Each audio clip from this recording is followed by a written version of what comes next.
பார்த்து கொண்டே இருந்தது. குட்டி யானை முதன் முதலாக பேசியது. எனக்கு சத்தம் கேட்டா பயம். எனக்கு சத்தம் கேட்டா பயம். எனக்கு தான் பயம். நான் சொன்னதை புரிந்து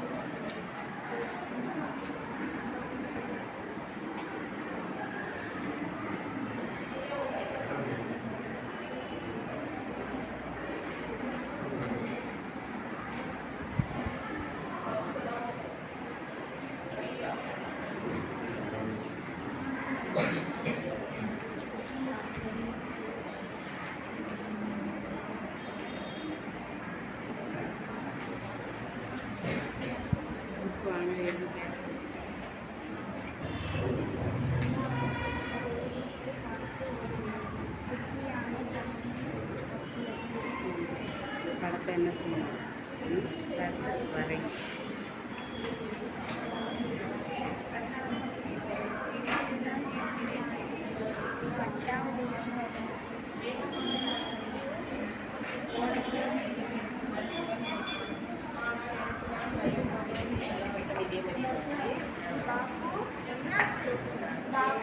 என்னாச்சு?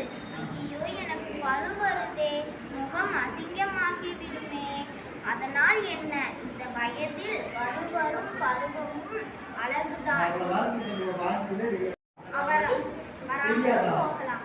அவரவர் உடல் வாகு கிள்ளி எடுத்தால் வரும் போய்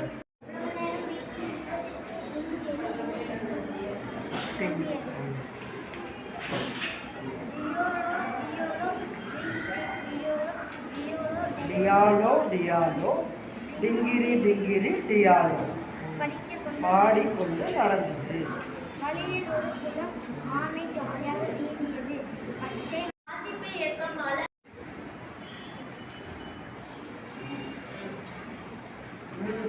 வளரும் பெண். ராதா வாசிப்பு இயக்கம் வளரும் பருவ பெண். ராதா மரத்தை விட்டு கீழே விழுந்து அடிப்படும். என் தோழிகள் உயரமா இருக்காங்க, நான் வளரவே இல்லை, அப்படியே இருக்கேன். அட, இன்னும் வயது இருக்கு, நீ வளரவா? நல்லா சாப்பிடு. சுதா, நல்லா இருக்கியா? கோபமாக வருது, நான் சிறுன்னு இருக்கேனா? அம்மா சொன்னாங்க. இந்த வயதில் மனநிலை மாறிக்கொண்டே இருக்கும். கோபம் வரும்போது விளையாடு, அம்மாவிடம் கோபத்தை காட்டாதே. காவியா, சரியா தூங்கலையா? தூக்கமா வருது, சோர்வா இந்த வயதில் தூக்கம் அதிகமாக வரும். சீக்கிரம் என பழகிக்கொள். கமலி முகத்தை மறைக்காதே, காட்டு. முகத்தில் பரு அசிங்கமாக இருக்கு. அட, இந்த வயதில் பரு வரும், முகத்தை அடிக்கடி கழுவு. ஏன் கமலா தனியாக உட்கார்ந்து இருக்கா? என் தோழிகள் எல்லாரும் சினிமா போறாங்க. எனக்கு அந்த நடிகரை பிடிக்காது. ஆனா போகணுமே. தோழிகளுக்காக செய்யணுமா? இதுதான் நண்பர்கள் வரும் அழுத்தம்.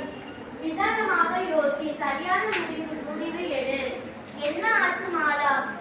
என் உடம்பில் சில மாற்றங்கள் சொல்ல முடியல, குழப்பமா இருக்கு. உனக்கு 13 வயது ஆரம்பிக்குது. மாதவிடை மட்டும் இல்லை, உடம்பில் இன்னும் மாற்றங்கள் வளரும். இது இயல்புதான். கிளாப் பண்ணுங்க.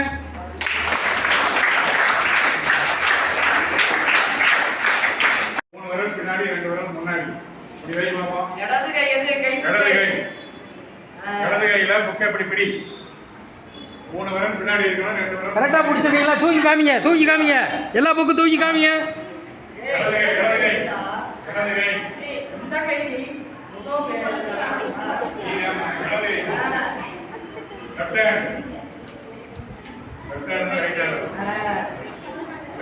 இப்படி பிடிக்கணும்.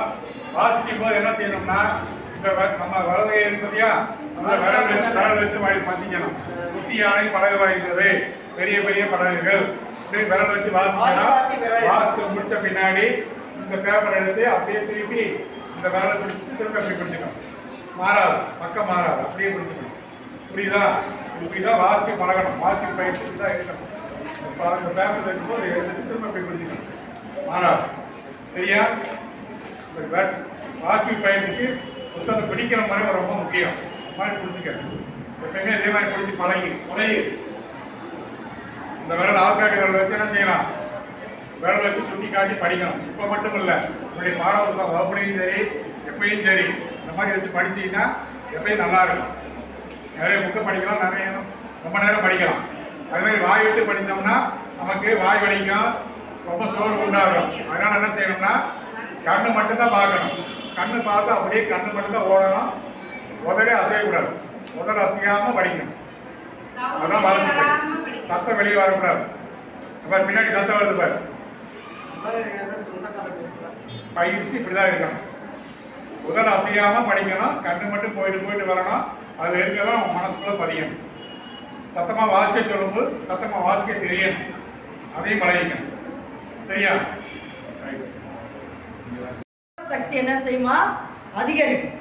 சரியா? உங்களுக்கு இப்ப முக்கியமானது அது இல்ல, பரீட்சைக்கு படிக்கிறப்ப அதுல என்ன செய்யணும்? மனசுல பதியணும். சரியா? அப்ப பதியிறப்ப அந்த ஞாபக சக்தி நம்ம எந்த அளவுக்கு படிக்கிறோமோ அந்த அளவுக்கு நமக்கு என்ன செய்யுமா? வளர்ந்துகிட்டே இருக்கும். வாசிப்பு பயிற்சியை என்னைக்குமே நம்ம நிப்பாட்ட கூடாது. இப்போ கால் பரிசை லீவு வருது இல்லையா? வீட்டில் போய் டிவி முன்னாடி போய் இப்போ உட்காந்துக்கிட்டு படுத்துக்கிட்டு பார்த்துட்டே இருக்கக்கூடாது. ஏதாவது 2-3 சின்ன சின்ன புக்குகளை என்ன செய்யணும்? இப்போ படிக்கணும்.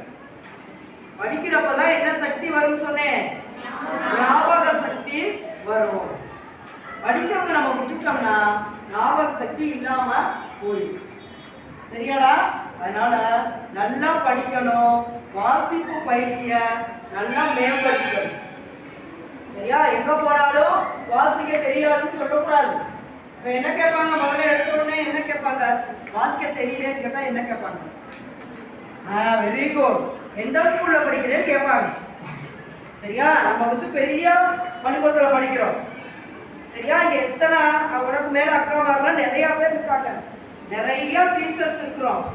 அப்ப என்ன செய்யணும்? நீ உன்னுடைய ஆர்வத்தை வளர்த்துக்கணும். வாசிக்கிற ஆர்வத்தை என்ன செய்யணும்? வளர்த்துக்கணும். எங்க கிட்ட கேட்க முடியலன்னா உன் ஃப்ரெண்ட்ஸு கிட்ட ஏதோ வாசித்து காமிப்பா, இதை எனக்கு எழுதி காமிப்பா அப்படின்னு சொல்லி நீ என்ன செய்யணும்? கேட்டு தெரிஞ்சுக்கணும். டீச்சர்கிட்ட போனா பயமா இருக்கு அப்படின்னா சும்மா இருக்க நேரங்கள்ல ஏதாவது ஒரு புக் எடுத்து உன் ஃப்ரெண்ட்ஸு கிட்ட சொல்லி இந்த வாசித்து காமின்னு சொல்லி சொல்லணும். சரியாடா?